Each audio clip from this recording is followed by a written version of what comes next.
Hello, ladies and gentlemen. Today is Thursday, February 11th. It is our remote learning day, but we are still going to be working together. So, this whole week we have been learning how to find equivalent fractions.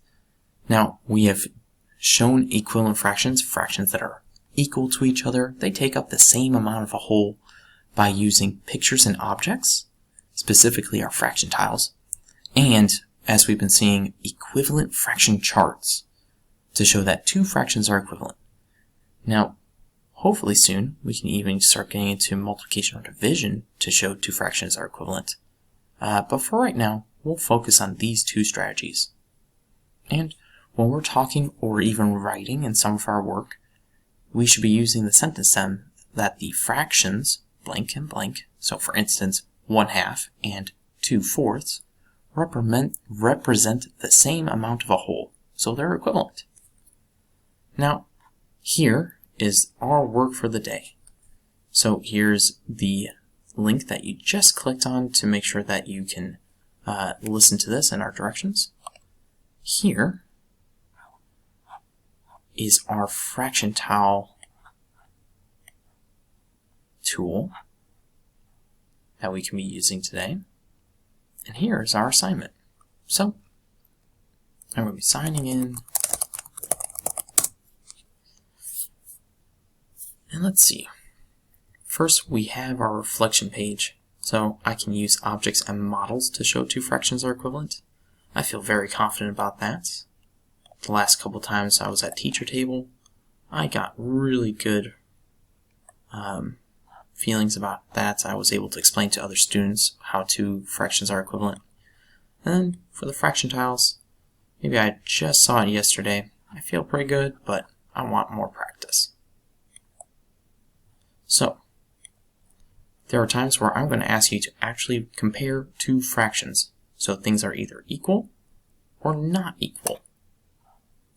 And as you can see here, I'm saying you can either use fraction tiles or the equivalent fraction table. I'm going to show you both right now. So here we have 5/8 and 2/4. So first I'm going to show this as being equivalent or not equivalent with our fraction tiles. So let's see.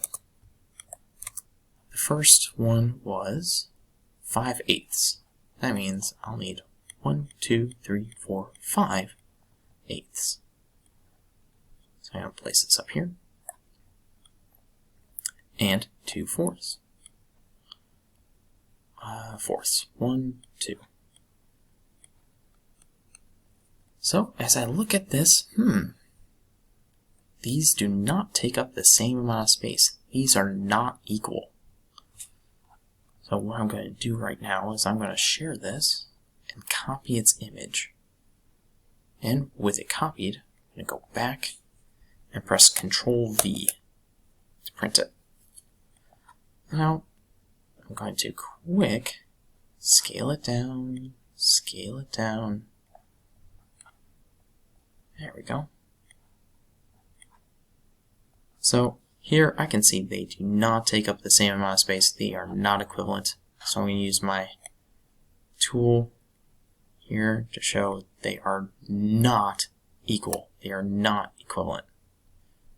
Now the other way I can show this is with our equivalent fraction table. And we know to do our equivalent fraction table, it's always better to start off with the smaller denominator because we're always increasing our denominator. Meaning between 4 and 8, I'm going to use my 4 to try to get to 8. So first, I represent my equation, my fraction, and then I just keep adding by the starting numerator and denominator. So 2 plus 2 equals 4. And if I wanted to, I could keep going, right? 2 plus 2 equals 4. 4 plus 2 equals 6. 6 plus 2 equals 8. So I'm just skip counting by my starting number 2. Same thing with our denominator. I'm going to skip counting by 4 over and over.